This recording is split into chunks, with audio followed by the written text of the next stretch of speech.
এজন্য স্ত্রীর 2 নাম্বার কাজ হচ্ছে স্বামীকে সাহস যোগানো। 2 নাম্বার কাজ কি? স্বামীকে সাহস যোগানো, স্বামীকে সাপোর্ট দেয়া। স্ত্রীর 3 নাম্বার কাজ হচ্ছে স্বামীর ডাকে সাড়া দেয়া। কি দেয়া? স্বামী যদি স্ত্রীর সঙ্গ পেতে চায়, স্ত্রীর ওই ডাকে সাড়া দিতে হবে। রাতের বেলা স্বামী যদি স্ত্রীর সঙ্গ চায় আর স্ত্রী যদি সঙ্গ না দিয়ে চলে যায়, ফজর পর্যন্ত স্ত্রীর উপর আল্লাহর ফেরেশতারা লানত দিতে থাকে। চিল্লায় পড়েন নাউযুবিল্লাহ। তবে হ্যাঁ, ভ্যালিড যদি কোনো কজ থাকে, ভ্যালিড কজ, অসুস্থতা, অন্যান্য কমপ্লেক্সিটি যদি থাকে সেটা ভিন্ন ব্যাপার। কিন্তু ইগোর কারণে, ইগো, মেজাজ দেখিয়ে, রাগ দেখিয়ে কোনো বোন যদি স্বামীর আহ্বানে সাড়া না দিয়ে মুখ ফিরিয়ে চলে যায়, ফজর পর্যন্ত আল্লাহর ফেরেশতারা ওই মহিলার উপর লানত দিতে থাকে। আওয়াজ করে পড়তে হবে নাউযুবিল্লাহ।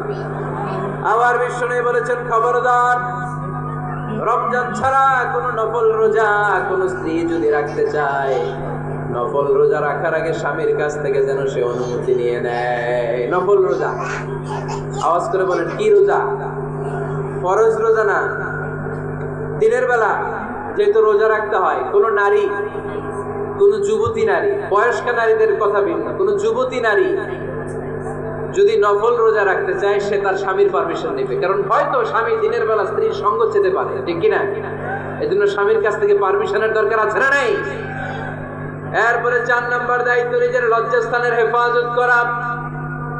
فالصالحات قانتات حافظات للغيب بما حفظ الله।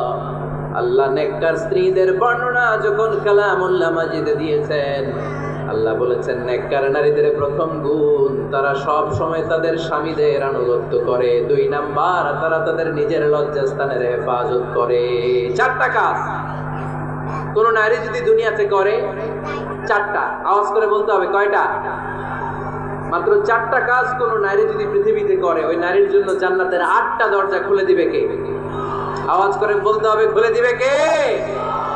বিশ্বনবী বলেন, আল মারআতু ইযা সাল্লাত খামসাহা, কোন নারী যদি 5 ওয়াক্ত সালাত পড়ে, সামাত শাহরাহা, রমাদানের রোজা রাখে, আতাআত বালাহা, স্বামীর আনুগত্য করে, হাফিজাত ফুরুজাহা, লজ্জাস্থানের হেফাজত করে।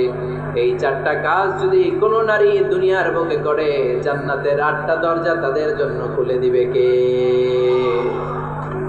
এজন্য দাম্পত্য জীবনকে সুখময় করতে হলে একজন স্ত্রীর 4 নম্বর দায়িত্ব হচ্ছে নিজের সতীত্বের হেফাজত করা। 5 নম্বর দায়িত্ব হচ্ছে স্বামীর সম্পদের হেফাজত করা। সাইয়েদনা আবু সুফিয়ান রাদিয়াল্লাহু তাআলা আনহু ছিলেন খুব কৃপণ মানুষ, বিষ্ণু ইসা ইসলামের শ্বশুর। সহিহ বুখারীতে এসেছে, ওনার স্ত্রী এসে